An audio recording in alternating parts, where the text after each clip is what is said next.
Magandang araw mga kaibigan.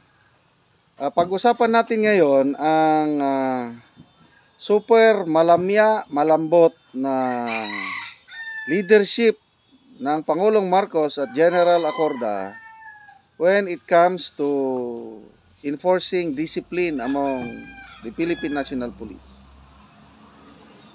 Dito sa Philippine Star na balita, Marcos urged to enforce iron fist on PNP. May grupo na nanawagan na dapat ang Pangulo i-apply niya kamay na bakal sa ating kapulisan. Okay, so sino itong grupong ito? Ito po ang Volunteers Against Crime and Corruption. Nanawagan ang kanilang president, BACC President Arsenio Evangelista, nanawagan siya na kung pwede lang naman, tularan ng Pangulong Marcos si former President Duterte when it comes to enforcing discipline among our PNP personnel. Panahon daw ni Tatay Digong, okay, dahil sa leadership ni Tatay Digong, yung iron fist policy niya, it was able to sow a climate of fear among the police force, which I agree. Iba, panahon ni Tatay Digong, iba ngayon, kabaliktaran. Ulitin ko, super lamya, super lambot. Okay? Ito ang statement ni Mr. Evangelista, Arsenio Evangelista. Sabi niya, during the time of President Duterte, we saw them, the police, became well-behaved if not afraid. In-interview tong si Arsenio Evangelista over Radio 630 DWPM. Agree ba kayo? Anong masasabi nyo? I-compare nyo ngayon ang behavior ng kapulisan panahon ni PRRD at itong panahon ni PBBM. Comment kayo. Anong kaibahan? So agree ako dito sa statement ng Volunteers Against Crime and Corruption na mas behave. Hindi naman perfecto ang pulis panahon ni Digong. Mas behave sila kumpara ngayon. Okay? Sinalaysay nag-comment itong BACC yung mga sunod-sunod na pangyayari sa bansa na kung saan na-involve ang ating kapulisan. Ang pinakamasakit yung pagpaslang sa 17-year-old na si Jeffroy, Jetrod pala ang pangalan, Gerhard Baltasar, yung nangyari sa Nabuta City na itong binatilyo, manghuli lang ng isda. Nandun din yung pulis na mayroon daw legitimate operation, pinagbabaril itong binatilyo. At may nabasa kong yung nag-forensic exam of medical legal expert, nag-autopsy, hindi siya makapaniwala sa nangyari at taliwas yung sinasabi ng mga pulis, yung kwento ng mga pulis, paano namatay itong binatilyong Jetrod Baltasar, wala, iba yung nakita ng medical legal expert.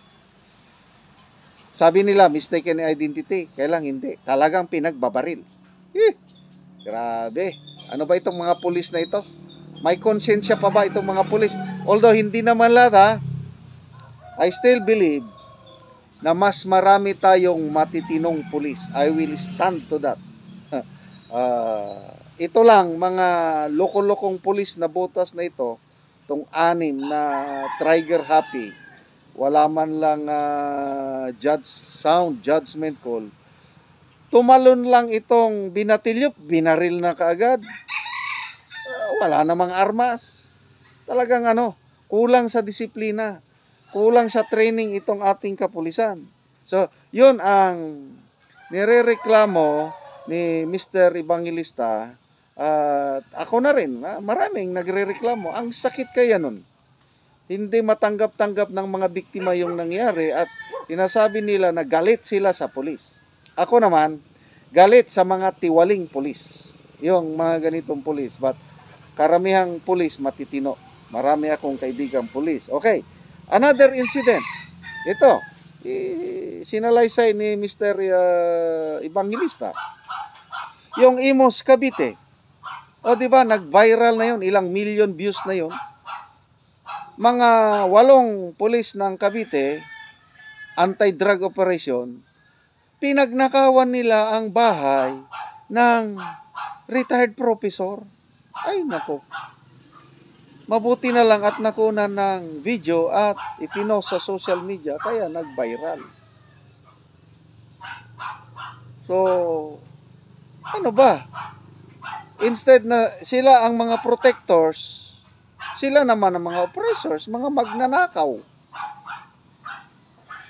Oh, hindi pa yan natapos. Sa Taguig, di ba, bago lang yung, kailan ba yon? Last Monday ata, o 1 week ago. Isang Chief Master Sergeant, ranking NCO. Dapat ito na yung mga veteranong pulis.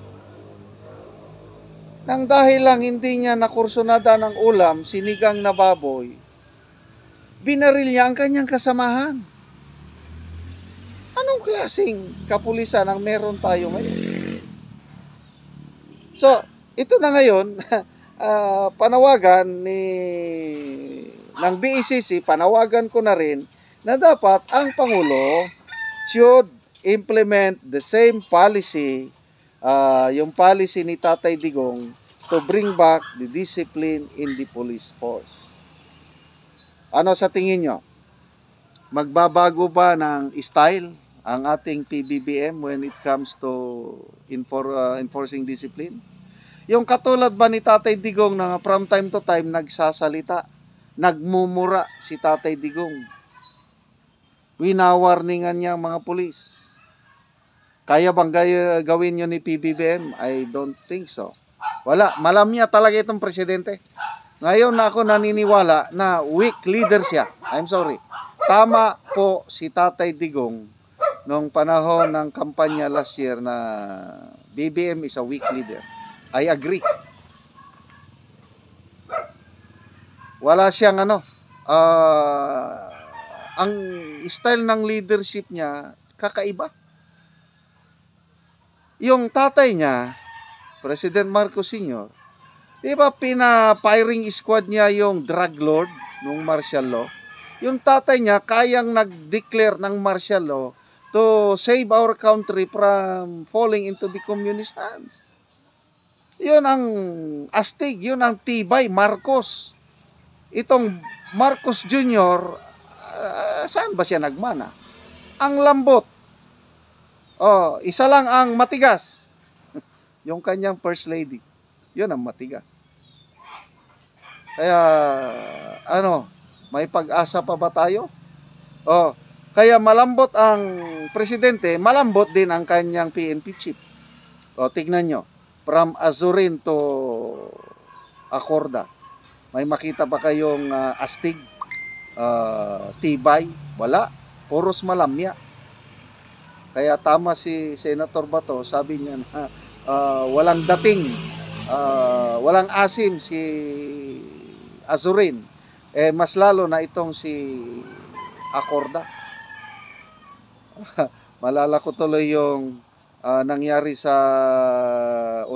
Misamis Occidental, yung hindi siya kinausap ng kanyang hepe ng pulis, baliwala lang sa kanya. Ay nako, ang hina mo naman, sabi ni Senator Bato. Talagang mahina itong PNP chief natin. I'm sorry, parehas kong Ilocano ito, kailang super hina, dahil super hina ang presidente na nag-appoint sa kanya. sana naman may pagbabago pang ating bansa na magkaroon tayo ng strong leader.